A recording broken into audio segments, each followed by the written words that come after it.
Hello everyone, my name is Poonam and welcome back to my channel Smart Study with RP। So friends, आज का हमारा video science से related है।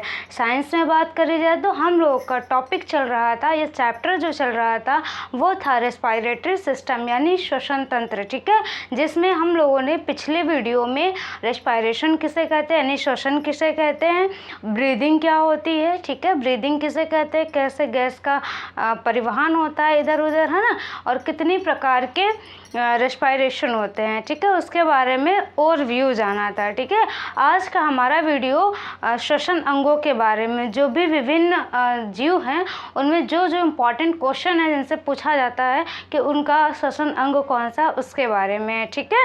और इसके बाद फिर हम ह्यूमन रेस्पिरेटरी सिस्टम यानी मानव के श्वसन तंत्र के बारे में पढ़ेंगे, कौन कौन से अंग पार्टिसिपेट करते हैं, ठीक है, रेस्पिरेशन में, उसके बारे में पढ़ेंगे। सो चलिए फ्रेंड्स, आज का वीडियो स्टार्ट करते हैं।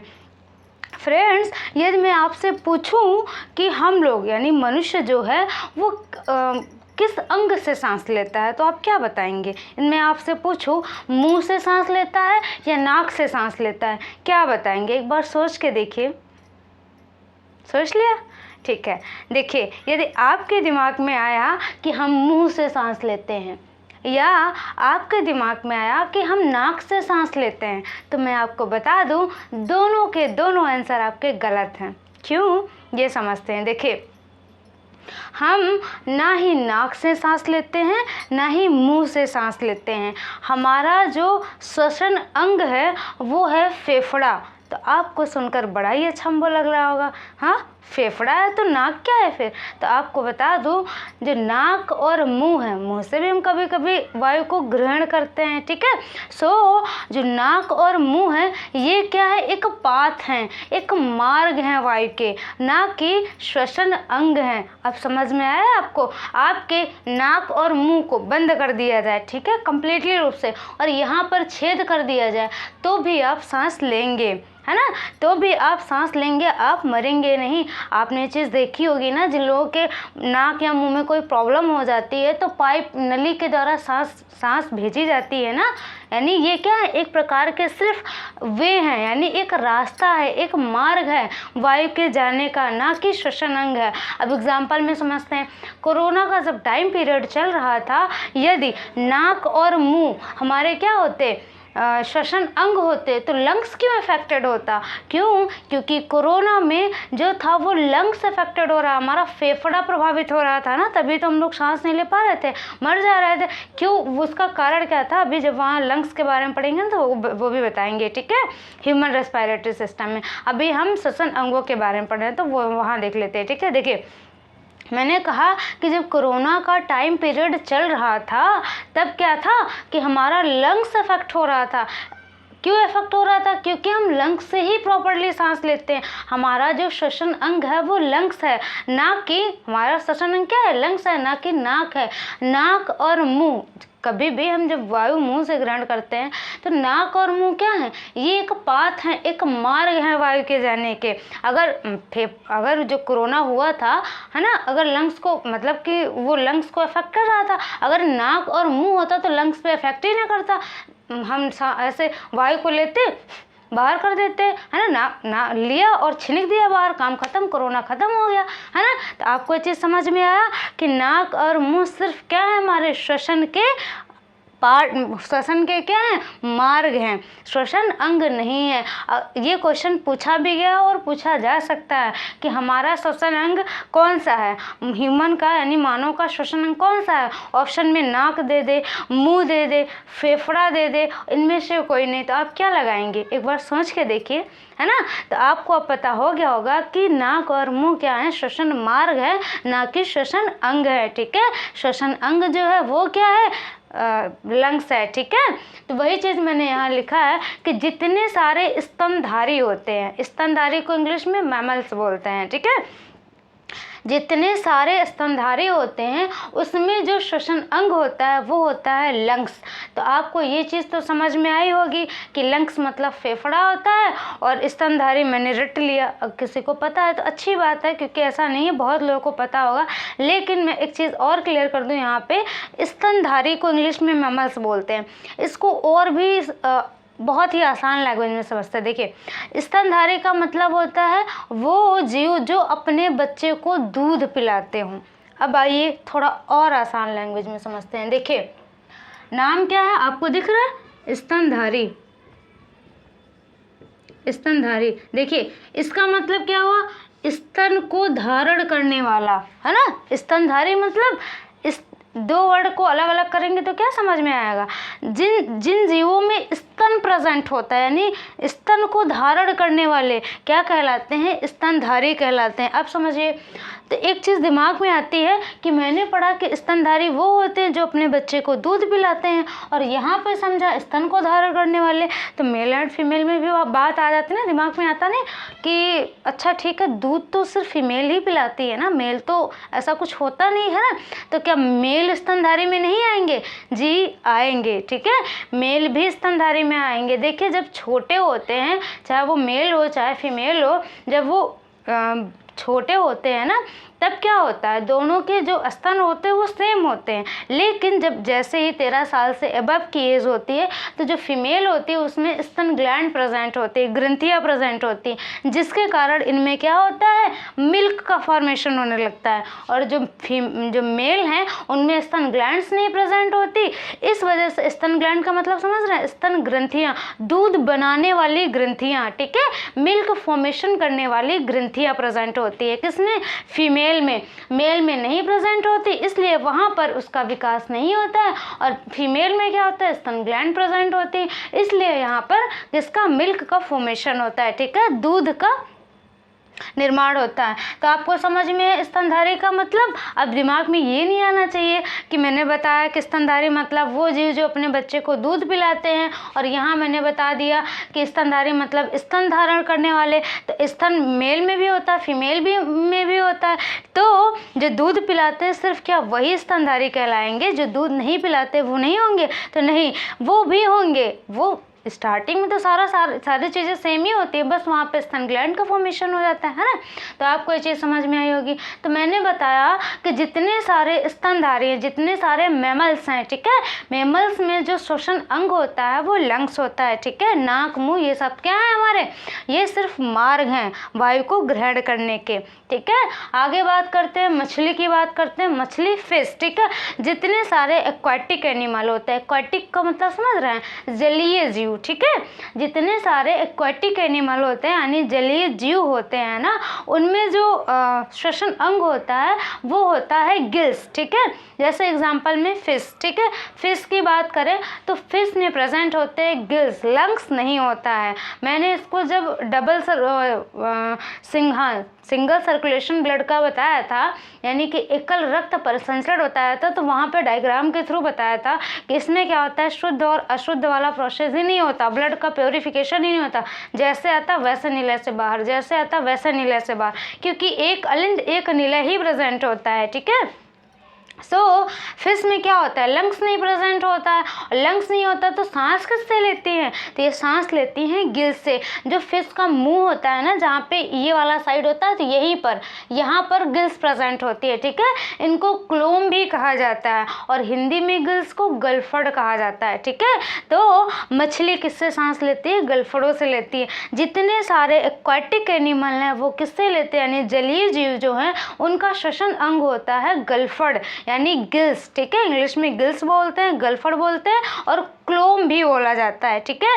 आगे बात करें मेढक की। मेढक देखा जाए एक्वाटिक एनिमल है, बट उसके अलावा भी इसे एम्फोटेरिक बोला जाता है। एम्फोटेरिक का मतलब होता है उभयचर, ठीक है, हिंदी में बोलते हैं। अब इसका मतलब क्या हुआ, इसका मतलब वो जीव जो पृथ्वी पर भी रहे और जल में भी रहे, दोनों में रहते हैं, तो उनको बोलते हैं एम्फोटेरिक। मेढक को आपने देखा होगा ज़मीन के अंदर भी रहता है और पानी के अंदर भी रहता है, तो इसको बोला जाता है एम्फोटेरिक, यानी कि इसे बोला जाता है उभयचर। हमने यहाँ पे आपको बता दूं फ्रेंड्स, मैंने बहुत सारी चीज़ें यहाँ पे मेंशन नहीं करी, हम बोलते हैं, ठीक है। आप जो हम बोलते हैं उस पर ज़रूर फोकस करें, क्योंकि यहाँ पर सारी चीज़ें मेंशन करना पॉसिबल नहीं है। इतनी सारी चीज़ें बोल के जो बताते हैं, अगर हर एक चीज़ लिखेंगे तो बोलने का फिर क्या मतलब, है ना। तो आप समझ सकते हैं इस चीज़ को। ध्यान से आप पढ़ें, जब भी पढ़ें, जहाँ भी पढ़ें, अकेले पढ़ें, ठीक है। आपको सजेस्ट करूँगी कि आप जब भी कहीं पढ़ाई करें ना, तो मतलब अपने साथ, हाँ ठीक है अगर आप ग्रुप में रहते हैं तो ठीक है, लेकिन कोशिश करें कंसंट्रेशन बनाएं, ठीक है। और ज़्यादा से ज़्यादा कोशिश करें अकेले पढ़ें, क्योंकि जब हम अकेले पढ़ते हैं ना, तो जो हमारा माइंड होता है ना, वो कंसंट्रेट होता है। और कई लोगों के बीच में पढ़ते हैं तो फिर ठीक है, अगर आप कंसंट्रेशन बना लेते हैं तो बहुत अच्छी बात है, वरना कोशिश हमेशा यही करें जब भी पढ़ें अकेले पढ़ें। और नहीं अकेले पढ़ पा रहे हैं, ग्रुपिंग में ही पढ़ रहे हैं, तो कोई बात नहीं, पढ़ें, बट कंसंट्रेशन ज़रूर बनाएं, क्योंकि कंसंट्रेशन बहुत ज़रूरी होता है। अगर सारी चीज़ें मैं बता रही हूँ, अगर क्लास में ही आपको 80% याद हो जाता है, 20 कोई भी 100% नहीं होता है, ठीक है। कोई भी इंसान हो, किसी भी चीज़ में 100% नहीं होता है ना। तो आपको यदि 80% 50% भी याद हो जाता है तो समझ लीजिए आपकी तैयारी अच्छी है। तैयारी के साथ साथ आपकी मेमोरी भी अच्छी है, क्योंकि अगर क्लास में बिल्कुल नहीं तैयार होता है, इसका मतलब आपका कंसंट्रेशन नहीं है, ठीक है। समझ रहे हैं ना इस चीज़ को। तो कंसंट्रेशन बहुत ज़रूरी होता है जब भी क्लास में पढ़ाई करें, ठीक है। मैं बता रही थी कि मेढक की बात कर रही थी। मेढक क्या है? उभयचर है, इंग्लिश में एम्फोटेरिक बोलते हैं, ठीक है। उभयचर का मतलब जो पृथ्वी पर भी रहें और जो जल में भी रहें, ठीक है। मेढक ज़मीन के अंदर भी रहता है, पानी के अंदर भी रहता है।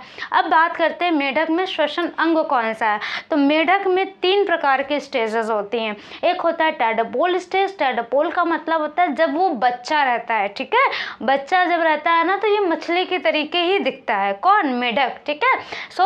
जो टैडपोल स्टेज होता है, तब मेढक किस चीज़ से सांस लेता है? तो वो लेता है गिल्स से, ठीक है। गलफड़ों से सांस लेता है। गलफड़ बताया मैंने, क्लोम भी बोलते हैं, गिल्स बोलते हैं, और गलफड़ तो हिंदी वाला नेम है ही। मेढक में जब वो बच्चे की स्टेज में होता है, यानी जब वो टैडपोल स्टेज में होता है, तब वो किससे सांस लेता है? गिल से लेता है। आगे बात करते हैं। जब वो यंग स्टेज में आता है, यानी जब वो अपनी जवानी में आता है, ठीक है, यंग स्टेज में, तो किससे सांस लेता है? वो लंग्स से सांस लेता है। अब ऐसा नहीं कि डायरेक्ट लंग्स से लेगा, ठीक है, उसमें भी नाक प्रेजेंट होती है, तो नाक के थ्रू वायु को ग्रहण करके कहाँ देता है? लंग्स को देता है। तो समझ पा रहे हैं। अब आगे बात करते हैं। ये हुआ यंग, यानी जब जवानी की स्टेज में रहेगा। जब बच्चा रहेगा तो गिल्स, जवानी में रहेगा यानी कि जब यंग स्टेज में रहेगा तो कहाँ से सांस लेगा? लंग्स से लेगा। अब आगे बात करते हैं जब निष्क्रिय स्टेज में रहेगा। निष्क्रिय स्टेज का मतलब जब वो ज़मीन के अंदर रहेगा, तब किससे सांस लेगा? तो देखिए, ज़मीन के अंदर ऑक्सीजन की बाहर एनवायरनमेंट जो है हमारा, उसके कंपैरिजन में ज़मीन के अंदर ऑक्सीजन कम होती है। और ये मेढक है ना, इसको पता होता है कि ज़मीन के अंदर क्या है? ऑक्सीजन कम है। जब ये ज़मीन के अंदर होता है, तब क्या करता है? अपनी पूरी चमड़ी से, पूरी स्किन से क्या करता है? स्किन का मतलब समझ रहे हैं? त्वचा से। तो ये अपनी पूरी स्किन से क्या करता है? हवा को लेता है, और लेके किसको दे देता है? लंग्स को। लो भाई साहब, है ना। आप समझ रहे हैं इस चीज़ को कि मेढक जब निष्क्रिय स्टेज में होता है, यानी कि जब ज़मीन के अंदर होता है, तब क्या करता है? इसे पता होता है कि ज़मीन के अंदर बाहर के कंपैरिजन में, यानी जो खुला एनवायरनमेंट है उसके कंपैरिजन में ज़मीन के अंदर क्या होती है? ऑक्सीजन कम होती है ना। ये क्या करता है? अपनी पूरी स्किन से, पूरी त्वचा से ऑक्सीजन को लेता है और किसको दे देता है? लंग्स को दे देता है। आप अपने शरीर के यहाँ के थ्रू, मतलब कहीं से भी सांस ले सकते हैं। जाएगी कहाँ? लंग्स में ही जाएगी, ठीक है। आगे बात करते हैं। फोर्थ में क्या है? ये सब मैंने बता दिया, ठीक है। लंग्स क्या होता है? लंग्स मतलब फेफड़ा, ठीक है। देखिए, आपको अगर मतलब मैं हिंदी इंग्लिश दोनों यूज़ करती हूँ, ठीक है। आपको मैं बता दूँ, जब मैंने पढ़ा था, मतलब जब ये सारी चीज़ें हमने पढ़ी है, तो इस चीज़ को तो आप समझते हैं ना, बीएससी वगैरह में क्या होता है कि सारा इंग्लिश टू इंग्लिश होता है। तो कोई नहीं, मैं कोशिश करती हूँ हिंदी में हर एक चीज़ को बताऊँ, किसी को कोई प्रॉब्लम ना हो, ठीक है। अगर आपको प्रॉब्लम होती है किसी भी चीज़ में कि हमें ये नहीं समझ में आया बहन, आप ये समझाइए, तो आप क्या करिए? कमेंट बॉक्स में टाइप करिए, हम उसको फिर से समझाएंगे, और जिस लैंग्वेज में किताब में लिखा है उस लैंग्वेज में नहीं, अपनी लैंग्वेज में समझाएंगे, ठीक है। और उम्मीद करेंगे आपको समझ में आएगा।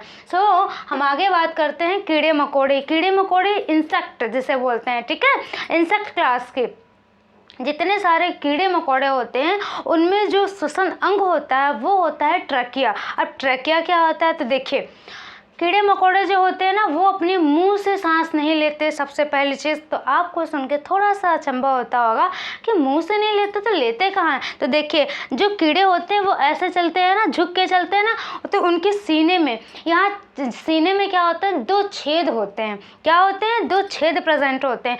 ये भी क्वेश्चन पूछा गया कि उन छेदों का नाम क्या है, तो उन्हें बोला जाता है स्पार्कल्स, ठीक है। हिंदी में बोला जाता है श्वास रंध्र। क्या बोला जाता है, श्वास रंध्र, और इंग्लिश में स्पार्कल्स बोला जाता है। वो जो 2 छिद्र होते हैं सीने में, डायरेक्ट 2 छिद्र होते हैं, और उन्हीं छिद्रों के थ्रू बाहर से क्या करते हैं, वायु को लेते हैं, ठीक है। और उसके बाद एक नली प्रेजेंट होती है, एक नली होती है, और वो नली डायरेक्ट कहाँ ले जाती है, लंग्स में ले जाती है। जो नली होती है उसको ट्रैकिया बोलते हैं, ठीक है। समझ में आया। देखिए एक बार इधर देख लीजिए, देखिए यहाँ पे 2 ऐसे छिद्र होंगे ऐसे, और जॉइंट, ठीक है, जैसे हमारे नाक में ऐसे छिद्र, ऐसे जॉइंट छिद्र होते हैं। यहीं से ये वायु को लेते हैं और कहाँ जाता है, इससे होते हुए यहाँ पे लंग्स होते हैं। तो आप समझ पा रहे हैं इस चीज़ को। जो कीड़े मकोड़े होते हैं ये ट्रैकिया, यानी जिसे हिंदी में बोलते हैं श्वास नली, ठीक है, ट्रैकिया को बोलते हैं श्वास नली। सांस नली से सांस लेते हैं, ये मुंह से सांस नहीं लेते। डायरेक्ट इनके सीने में 2 छेद होते हैं, ठीक है, जिनका नाम होता है स्पाइरकल्स। हिंदी में बोलते हैं श्वास रंध्र, ठीक है। और ये जो छेद होते हैं इनसे एक नली लगी होती है, डायरेक्ट कहाँ जाती है, हवा, लंग्स में जाती है। जो नली लगी होती है उसको बोलते हैं ट्रैकिया। तो आई थिंक आपको समझ में आया होगा। अब देखिए जो एक जैसे एग्जाम्पल में किसका ले लूँ, मैं किसका ले लूँ एग्जाम्पल, कॉकरोच का ही ले लेती हूँ, ठीक है। कॉकरोच क्या है, कीड़े हैं ना, कीड़े मकोड़े के अंतर्गत आएंगे। सो कॉकरोच में जो श्वास क्या बोलते हैं, रेस्पिरेटरी ऑर्गन होता है, यानी श्वसन अंग, ठीक है।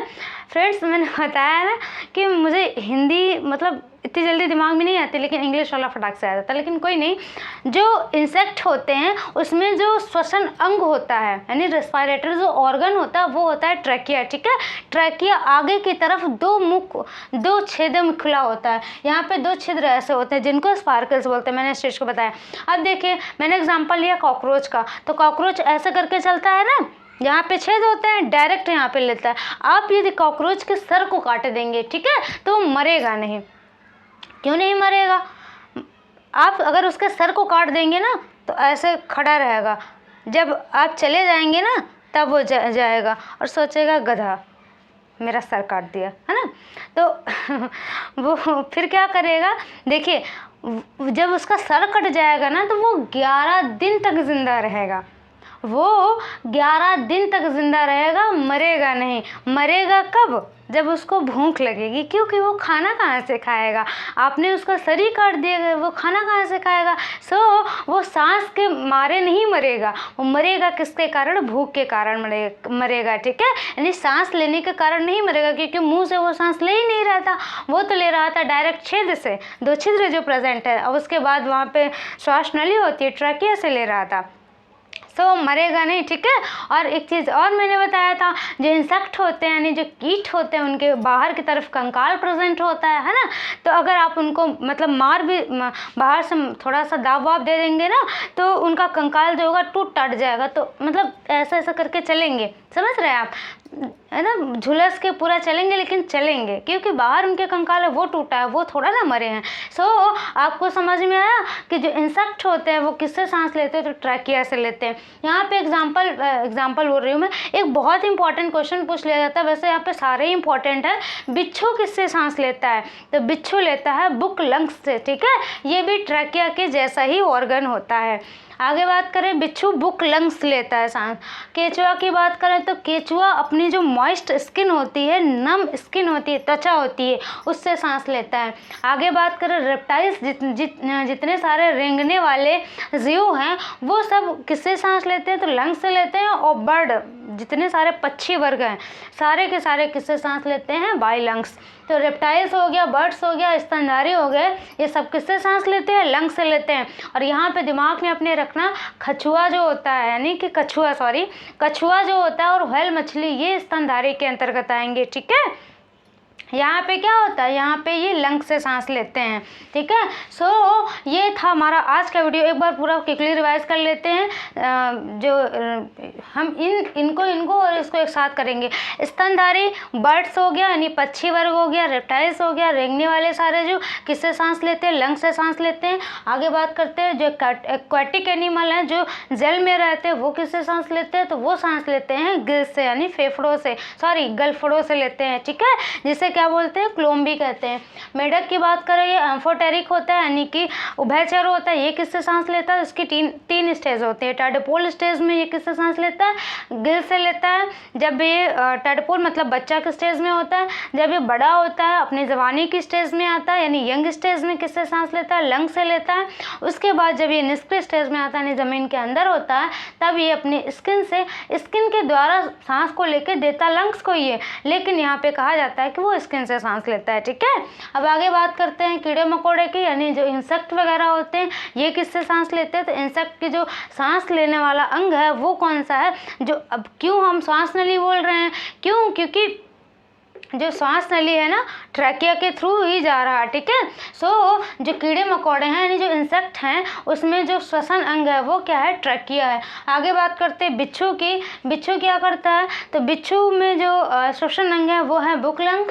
केचुए की बात करें मॉइस्ट स्किन। रेप्टाइल्स की बात करें यानी कि मैंने बता ही दिया रेप्टाइल्स और बर्ड वगैरह जो हैं किस में आएंगी? ये सारी आ जाएंगी स्तनधारी में यानी कि इसमें फेफड़ा। ठीक है, फेफड़ा से सांस लेते हैं। सो ये था हमारा आज का वीडियो फ्रेंड्स। कैसा लगा आपको ज़रूर बताएं, समझ में आया या नहीं आया आप कमेंट बॉक्स में टाइप करें। यदि कोई चीज़ ना समझ में आए तो आप कमेंट बॉक्स में टाइप करें। ठीक है, हम बिना समझाए आगे एक स्टेप भी नहीं बढ़ेंगे। ठीक है, सो ये था हमारा आज का वीडियो। इसके बाद हम ह्यूमन रेस्पिरेटरी ऑर्गन की बात करेंगे, उसके बाद वो सारे ऑर्गन कैसे वर्क करते हैं उसके बारे में बात करेंगे, और फिर दो टाइप का जो वो है रेस्पिरेशन उसके बारे में बात करेंगे, फिर ये चैप्टर क्लोज हो जाएगा। ठीक है, सो कैसा लगा ये वीडियो ज़रूर बताएं फ्रेंड्स। यदि आपको अच्छा लगा हो, यदि आप चैनल पे नए हो और अच्छा लगा हो तो चैनल को सब्सक्राइब करके अपने दोस्तों के साथ शेयर करें ताकि हमें मोटिवेशन मिले, हम और भी अच्छा कर पाएँ। ठीक है,